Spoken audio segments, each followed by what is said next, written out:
I was thinking about this. I was like, I wonder if I still know how to record chatting on the bench. I haven't been on the bench ever. Yeah, we haven't. Okay, let's start. Yo, I'm Colin. I'm Norika. And this is the bench Zoom edition. Virtual edition. Yeah. You're on the bench. I'm on a different bench. Now we'll get to that because I feel like first and foremost, I feel like we are proper podcasters or like content creators now. The moment you make a Zoom podcast with somebody in another country, it's just that there is when I think you're certified, you know? Oh, cat's out the bag. Someone is in another country. And this is why we're not sitting on our parents' couch in their garden. Yeah. How's it going, Let's start there. Like, how is it going? How are you doing? Heard you were man down. It's been a long month. I mean, what have we? We've been M.I.A for about a month now.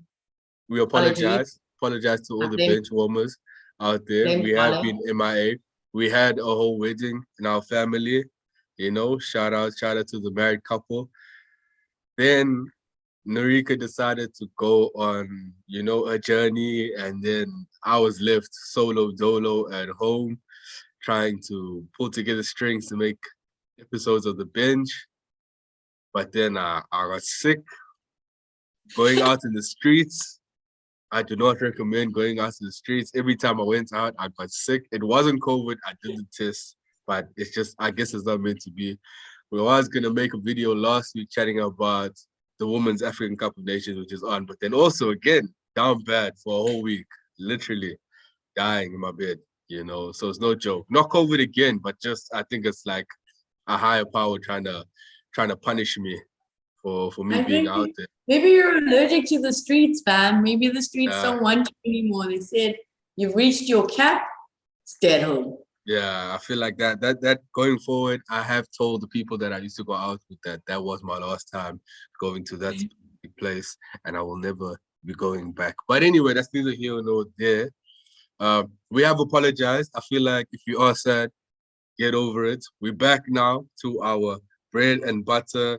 We're making the content. I mean, if you've been following us on Instagram, you've been seeing the amazing content, you know. I felt like that's why we spoke, and we were like, we needed to capitalize on the engagement and the love that you'll have been showing us on the socials, and you'll deserve a proper conversation, like, you know, the banter that we always give each other. So yeah.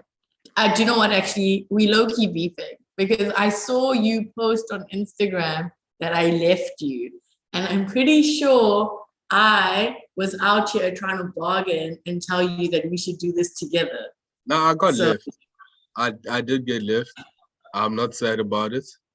I was sad initially when she was making the trip. I was like, damn, could have been me, but I am a broke boy and I know my place and I stay in my lane. You know, I don't put people out of their financial bag. One day I will be there, you know, World Cup 2026 or the next AFCON or even the Women's World Cup. But we'll get to that.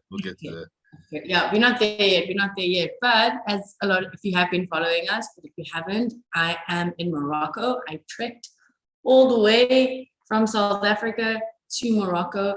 And the most annoying thing of this trip is answering the question, what are you doing in Morocco? And then me telling people, I came to watch the Women's African Cup of Nations. And it's just shock and horror and like confusion. Why would you?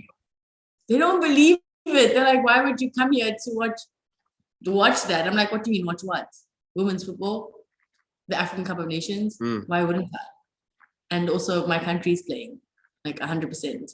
I'd watch it. But it was a journey. It took me about a whole day to get here. I booked the cheapest flight because I'm cheap and also now a broke girl.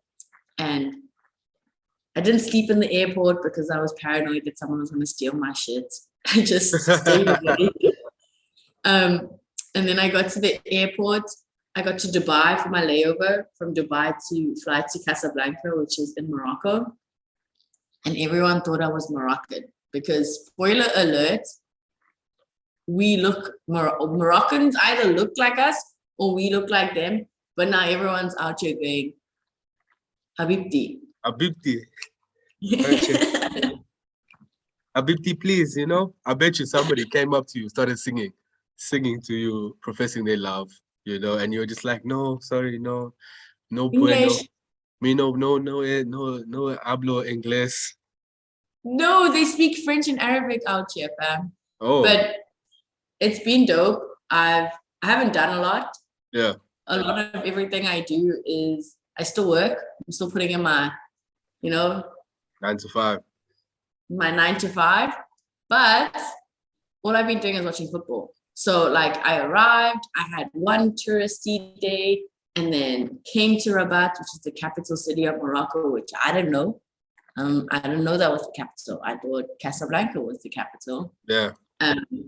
And yeah, put my bags down straight to the stadium for opening ceremony. I mean, it was insane. I mean, backtracking a bit, I don't want to backtrack, but yeah, I mean, people got to understand that this trip to Morocco was not planned at all. There was no like 6 months plan, necessarily itinerary. You know, I have my visa sorted already, my passport already, you know, flight booked. It was literally like in the space of, I think, 2 weeks. I would say a month because you got to put the application for like a visa, but like 2-3 weeks of sorting your visa out. I mean, you didn't even know if your visa was approved when you went to go fetch it. You were fighting DHL guys on the phone. So you went and fetched your passport, a visa, all of this nonsense happened, you know. You left home, you went to Pretoria, was it to go fetch it or whatever, and then you ended up on the plane and then now you're here. So I know like it was an insane trip, guys. Benchwarmers, it was insane. We did all of this, we went through all of it for you. I think it was planned because in the beginning of the year, if you guys have watched our earlier episodes when we covered the men's African Cup of Nations, I was like campaigning to get myself there.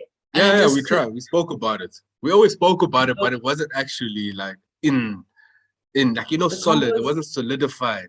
It wasn't like were not communicating. Yeah. The way my finances were set up, I was like, it doesn't work out. But then they released that Morocco was the host nation. Yeah. And they released the host city. Like once that information came out, then like I think I knew it was like I was doing this because I kept on telling people and everyone took me for a joke. People didn't think I was going to do this. I kept on telling people, oh, I'm not going to be here in July, so I'm going to miss like your birthday. And they're like, where are you going to be? I'm like, Morocco. I've been telling you guys I'm going to be in Morocco. Like, remember? They're like, oh, are you still doing that? So I think the final 2-3 weeks, like things started falling into place. Like, putting up my passport because didn't have a passport for a while, getting that visa application, looking for a birth certificate. But we're here now. You're here now. Facts. And I wish you were here though, fam. I think it would have been cool. It would have been dope to watch the women's AFCON live. I mean, as you said, going to your first opening ceremony, I think that either one of us have attended. But speaking about the ceremony, I mean, I watched it on TV. It was dope. First and foremost, I didn't expect the Women's African Cup of Nations to be as prepared as it was, you know, because, I mean, you go on TV, you go on Google, to find information about the tournament in the first place is one of the hardest things. You think you like Indiana Jones searching for the crystal skull. It doesn't make sense. It shouldn't be that hard, you know? But to actually watch it live on TV and see like how everything's being planned and how everything is done to T, like the conditions of the pitch, the marketing, like how stadiums are, everything looks amazing. So like how was that experience of just going to an opening ceremony? No, like 100%, it's amazing. I think also it's like a mindset shift now. I think for like a lot of people to recognize women's football on the continent, it's a mindset shift. Also, I think the men's competition in the beginning of the year, that opening ceremony was delayed by like 90 minutes, if I'm not mistaken. But this was running on time, in a world-class, they're playing in like world-class stadiums. The pitch looks nice, eh? This main stadium pitch, it's Prince Moulay Abdullah. Moulay Hassan, or no, the way the opening ceremony was. Okay. That grass looks nice. Like you just want to roll in it and maybe take a nap. Yeah, my bed's not that nice. It's it's really not. But Yeah, I've never been to an opening ceremony before. I didn't know how to get tickets, so I arrived in Morocco. I was like, I don't know how to get. We didn't get accreditation. Couldn't get accreditation, so I could do behind the scenes media content creating. So I was like, that's fine. I'll rock up, be a supporter in the stand. No one knew how to get tickets. I like rocked up on Saturday. I was like, I'm just gonna rock up to the stadium because allegedly it's free. Allegedly. But I'm not too sure. And then I rocked up and I just walked in and I was like, oh damn, like it is free. And then on top of that, like the Moroccan Federation organized free buses. So like they public transport switches to like a special service bus from like all the surrounding areas and just like brings people to the stadiums to watch the game. I was wondering, like usually you see women's football and like, especially in Africa, it's not as supported, but like, especially the Moroccan games and the opening ceremony, the stadium was packed. And that was a surprising thing, you know? What do they call, like ultras? Yeah, the ultras, the ultra fans, yeah. I think North Africa is just like a whole bunch of ultra fans. Like North Africa and football, they're here. The only time I've seen it as insane is probably in Brazil. But like out here, people, like I thought we love football, but out here in North Africa, they breathe, they inhale like football. Yeah, so especially for the Moroccan national team, people are rocking up. When Morocco's not playing, obviously not as great of numbers are rocking up to stadiums, but people are still rocking up to the stadium to support. But it's been dope. I watched the opening ceremony. This was Morocco's first time in the African Cup of Nations, hosting it, won their games. Like, it was just mad. There were flares going off. It was like a World Cup ceremony in a way. And I mean, like, they deserved it. I mean, all the prep that they put into it, rightly so, that, you know, they kicked off a tournament in that fashion. It's really cool. There's posters everywhere about Women's African Cup of Nations. I'm also walking around going, Women's African Cup of Nations, WAFCON, are you watching it? Are you watching it? Are you watching it? Trying to gather support for our national team, our favorite national team. This has to be our favorite national team. Facts. Like, I mean, like from the first game that they played, I mean, I don't think anybody, especially going on the Twitter streets and like looking at people's reactions, I don't think anybody expected Banyana Banyana's performance to be like at that level. I mean, their first group game was against probably Africa's best, and then they dog walked them the entire game. I mean, they were literally Jogo Bonito on the pitch, you know. But like, it just shows not just them, but like the level of all the African teams, the women's teams that are at the tournament, and like how the level of football is actually in Africa. So it's insane. It's insane to watch, and I mean, it is amazing watching through Instagram, sadly. But yeah. You have to watch it through something. So it's crazy because every edition of Women's African Cup of Nations, Nigeria have won it. Yeah. Like, they're the only country that have won this trophy. And from my perspective, I was like, oh, Nigeria, like they should be outright favorites, right? But speaking to there's like, shout out to the Nigerian sports people that follow us and people engaging.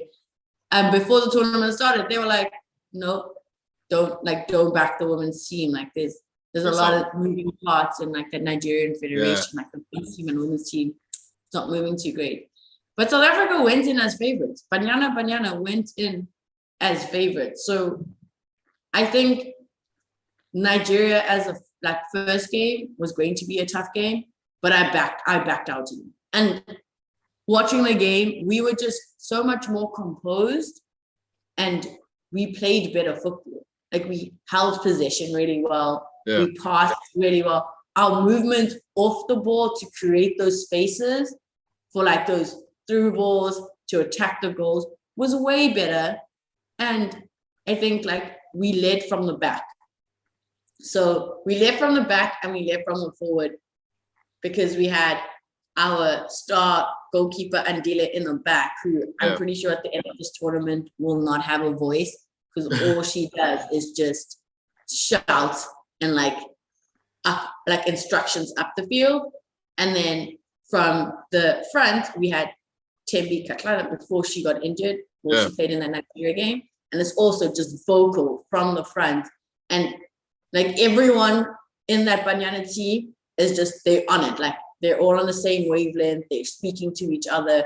So that opening game, there were a lot of Nigerian fans and me, which was great. And the Nigerian fans were loud, eh? They were very loud. They were like, here's a 4-0 win for us. Oh, like before the game kicked off. Now we love to hear it. And I mean, at the end of the 90 minutes, we see what happens. So tears for them. What I really like about Banyana Banyana is that sometimes you find that a team has a stronger side. Like they'll have a really strong right, and they'll always they'll channel that ball down the right and attack. But we have been able to switch between the left and the right.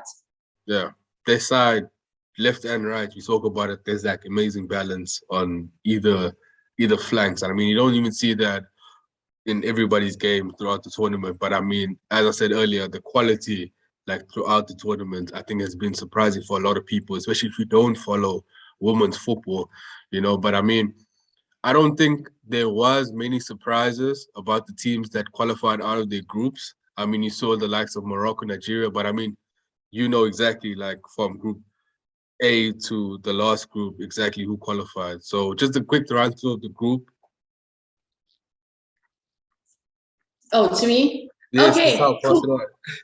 Oh, got it. So there were 3 teams, I mean 3 groups in the group stages, 3 groups of 4, which took 12 teams in total. I think initially WAFCON used to have like 8 teams, and then eventually it was up to 12. So in Group A, Morocco qualified out of their group. They went 3 for 3, 3 games played, 3 games won. And second in that group was Senegal. So both Morocco and Senegal moved on to the quarterfinal. In Group B, Zambia, who is Zambia neighbors. Like almost close. Almost neighbors. Zambia and Cameroon qualified out of their group, with Zambia finishing first and Cameroon finishing second. And then Group C, South Africa and Nigeria obviously qualified for the quarterfinals. So as I said, South Africa went 3 for 3 like Morocco, and Nigeria finished second. So that would be quick maths, 3 groups, 2, 6. And we need 2 more teams for the quarterfinal, and that is the 3rd best place, 2 3rd best places. So that was Tunisia and Botswana that qualified out because of the points. They each won a game each, and then they went into the quarterfinal matches, which was interesting, exciting. Which was it was interesting. What was the most interesting part for you? I mean, the most interesting part of the quarterfinal match was to find out that the winners of Women's African Cup of Nations quarterfinal match makes it to the World Cup, you know, and represents the African contingent for the Women's World Cup, which I think is soon. I don't know if it's next year or the year afterwards. Next year. Next year. So I knew it was literally like 2023 Australia, New Zealand, manifesting that the bench gets there. It's over our birthdays, so we only have like 3 months to start hustling. But I mean, you don't find that in a lot of tournaments. I feel like that's an aspect of this tournament that probably the men's game can implement. You know, it makes sense though, right? Like, I mean, it makes sense. Quarterfinal may be a bit too early. I mean, at least have the winners of the competition, or like the players, the teams in the final, you know. But like quarterfinal seems like a bit too. Yeah, I'm not sure about that, but also it has to align with like the win, because I mean, look at our men's tournaments. How many times it got postponed, and then like the World Cup happened, and it just postponed, and like it gets shifted around. I feel like that's where a lot of disrespect, where the African game gets in terms of like other tournaments, where we just get shifted around with regards to when certain leagues start, you know, across the pond. So that there's disrespect. I feel like Uncle Patrice on the CAF board now needs to stop taking from those type of people. And but I mean, that was probably the most surprising thing I found in the quarterfinal. Other than teams qualifying, I think again, like nothing can beat my surprise at the level of football that's being played. I think, especially when I talk to my male friends, like it's just the guys are surprised. I mean, the guys did not expect Jogo Bonito from all of these teams. I mean, you're getting goals that are insane. I mean, the flair, the nutmegs, the tricks that are happening. Like, I think if you don't follow women's football and if this is your first time watching a women's footballing tournament, there's no way that you're gonna go back and chat about like, oh, women's football is this, women's football is that. I mean, it's time you give it the respect that like you granted the respect that it deserves. 100%. So I think for the quarterfinal, I knew it was just going to be hot because the first quarterfinal game was Zambia versus Senegal, and that went to a penalty shootout. So it was a 1-1 draw, and I went to a penalty shootout, and Zambia went through. Very happy about that because they're from the Southern Hemisphere. Yeah. I think they're like close enough to be our neighbors. Yeah. I then went to Morocco, Botswana, and I was like, I have to support Botswana because they're our neighbors. Like, we part of the SADC region, have to support Botswana. Yeah. First of all, so like people have been rocking up to support these games, but you can get into the stadium. I did not prepare myself for this quarterfinal. Like, Moroccan people out here showed up. I was stuck in traffic.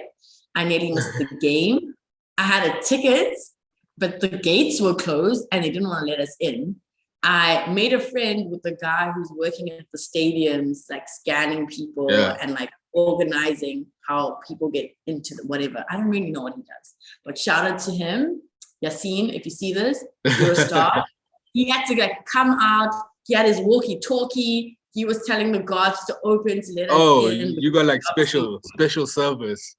I was trying to get special service. There was a lot of things going on. And then he looked at me and he goes, "You came late. You need to come early." And I was like, bro, I didn't think I needed to come early. I'm not from here. Like 45 minutes early. Apparently I needed to be there 2 hours early. And then if you see, I don't know whether we posted it, but like in the stadium, the sub boxes on one side and opposite the sub box, they have the Moroccan, like the stands have the star, like the Moroccan flag, and that's normally left empty behind the flags. It got so full that every seat was full for that game. I was like, this is insane. I think like that must be a record for like the most fans in the Women's African Cup of Nations ever. And then Morocco won that game. Nigeria played Cameroon. I guess that's like a West African derby. Yeah. And they won, which I guess a lot of people are happy about. And then we played Tunisia, which was a good game. It was a little bit frustrating to watch because you just want us to like score in that final ball. And I don't know whether we're cursed in South Africa, but we did. Jermaine came through. Yeah, and we got the 101. But we did go into the quarterfinals, a player down. So like Timmy is injured out of the tournaments, which is a loss for the team. But I think like we have so much quality in the team that it doesn't really matter.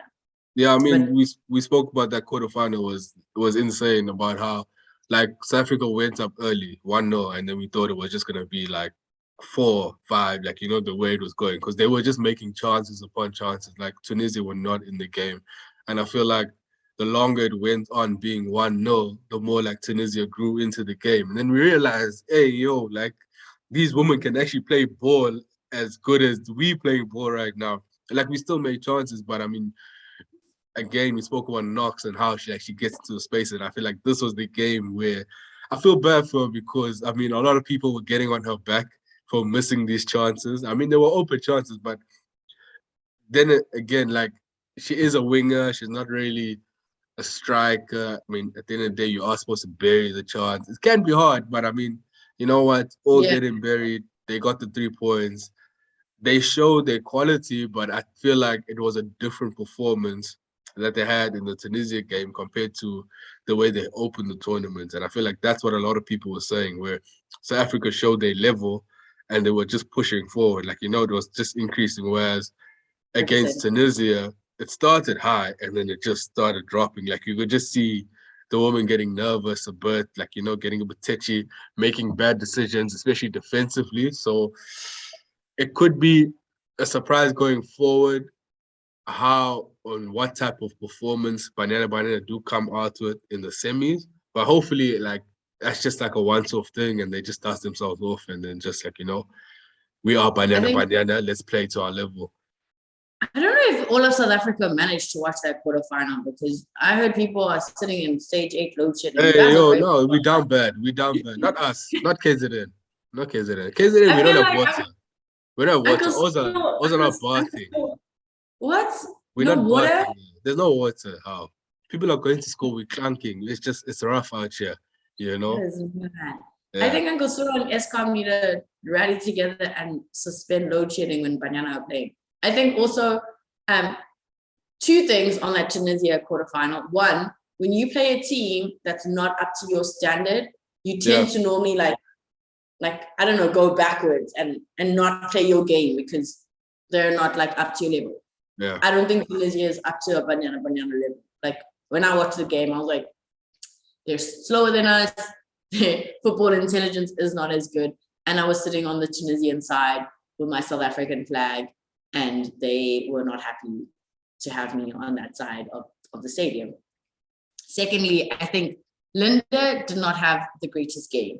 So I think when we played Nigeria, everyone in the team showed up 100%. But I think like Linda didn't like her game. Personally, I didn't think she's one of a handful of players in the team who had a good enough performance to take us over the line, but not the best performance. And I think going forward into the semifinals, since we're there, Morocco are playing Nigeria, which will be probably like another insane game. Going to miss that. And I'm going to travel to Casablanca to watch Banyana Banyana play Zambia, and let us not underestimate Zambia. Like we qualified for the World Cup, and that was the biggest. Like people are happy to be in the semifinals, but like, the celebrations were double because these 4 teams, Morocco, Nigeria, Zambia, and South Africa, all know that they're going to be in New Zealand, Australia next year. But let's not underestimate. Like I've seen on the Twitter streets, people are like, I'm confident that we're going to do well. Like we're the favorite in the straight to the final. But I'm like, let's not be too confident because we still need to put in work. And I think that's why I appreciate Coach Des, because I don't know what kind of magic she has. She has that sauce where she just has the team doing the things they need to be doing, which is amazing. Nah, Coach Des look like that auntie. Everybody got that colored auntie. You know, that scary one. She either taught you in school or she's your mom's cousin. One of the two. Like, when you go to Auntie Des's house, no shit. Like, that's literally what it is. You getting clapped. She's locking the gate. She's saying that the street lights came on. I told you, bloody children, come inside. You before the lights. That's the vibes I get from Auntie Des. But I mean, that's clearly the type of energy. You still have a good time with this auntie. Yeah, you still. Oh yes, when the family functions, she's the one that's saying, DJ, turn the music up. Like that's the type of auntie. So you always get the best of both worlds. She knows when to turn it up and she knows when to turn it down. It's not just bad times when Auntie Des. Don't get me wrong. Yeah. 100%. But I mean, I think that's the type of personality she needed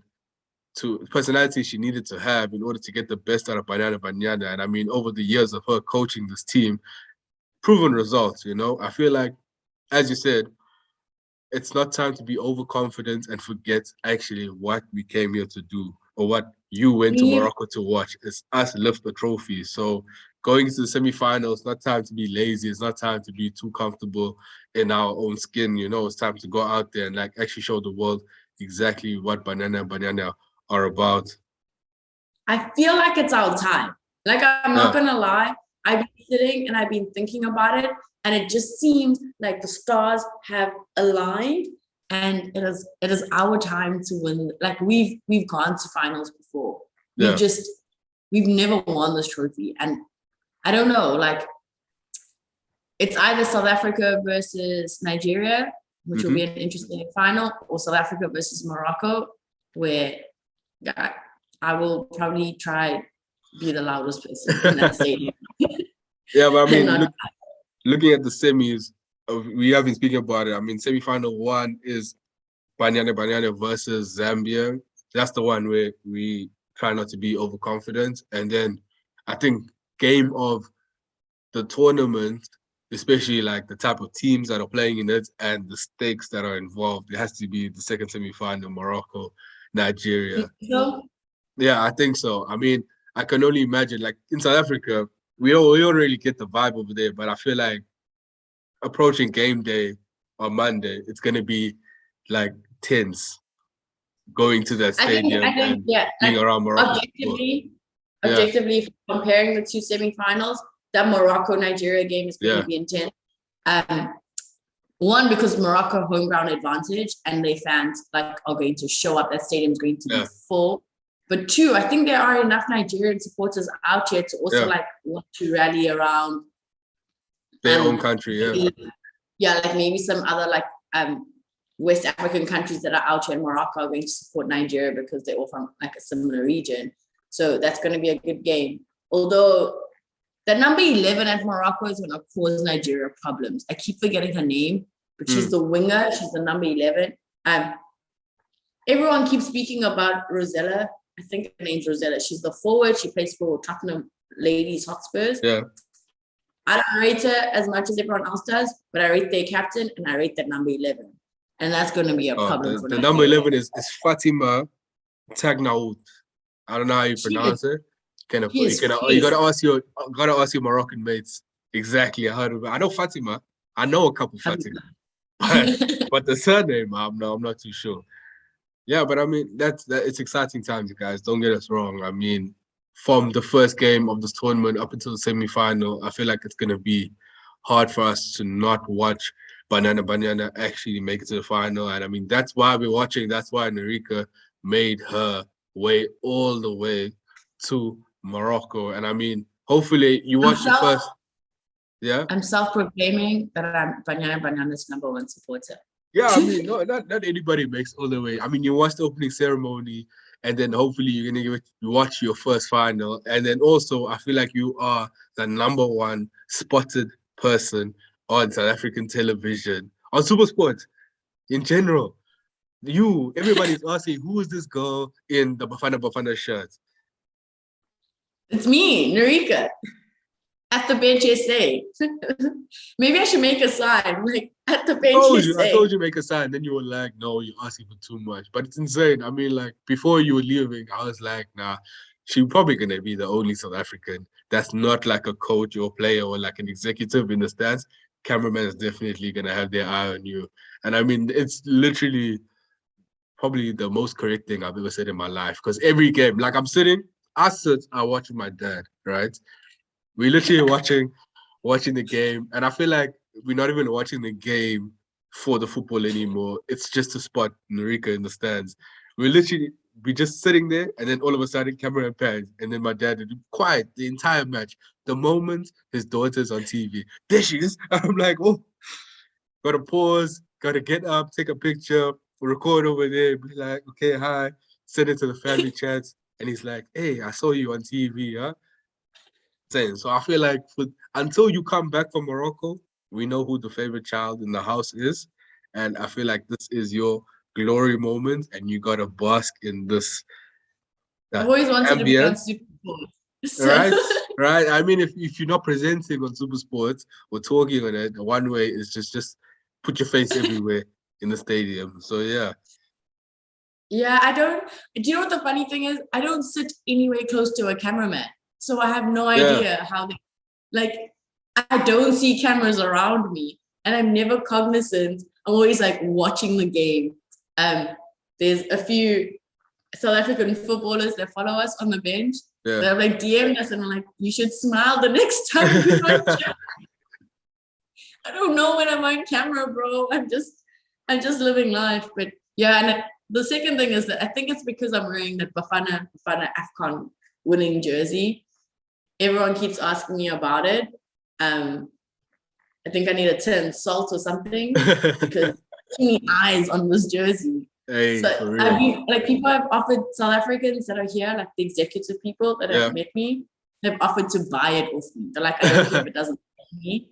I want it. And I've been having to like dodge it. I'm like, no, no, no, no. You should have been like, yo, where's my ticket to the CAF Awards? Where's my ticket to next year's Women's World Cup? You know? There is a price. There's a price to everything, Norika. I mean, like, if you giving up that shirt gets us to Australia, New Zealand next year, do the things, please. Not now. I'm what's it? Superstitious. I'm too superstitious as a person.